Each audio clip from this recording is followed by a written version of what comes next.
আচ্ছা, আপনারা তো ঈদ বাজারে কেনাকাটা শেষ পর্যায়ে এবং অধিক রাত পর্যন্ত শোরুম খোলা রাখছেন, যে আজকে আমরা কথা বলতেছি একটার ওপর।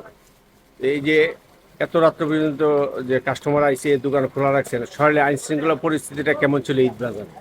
আলহামদুলিল্লাহ এখন একটা উপর বাজে, কিন্তু আমরা প্রত্যেকদিন 3টা 10 15 বন্ধ করে দোকান, কিন্তু আল্লাহর রহমতে আমাদের শহরের আইন শৃঙ্খলা পরিস্থিতি অনেক ভালো।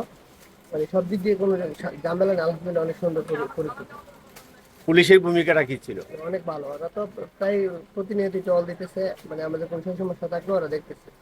এমনিতে আমাদের কোনো সমস্যা নাই, যেহেতু ওরা রোডে আছে, এই জন্য আমাদের কোনো সমস্যা হয় না। তো আপনার এখানে তো দিনে রাতে অনেক কাস্টমার আসে, এই যে রাস্তাঘাটে চুরি চিন্তা এরকম কোনো ঘটনা ঘটছে না, কি? অন্যান্য বছর হয়, কিন্তু এই বছর এরকম কোনো কিছু শুনলাম না। সব দিক দিয়ে ভালো। সব দিক দিয়ে আলহামদুলিল্লাহ এই বছর আইন শৃঙ্খলার পরিস্থিতি অনেক ভালো আছে।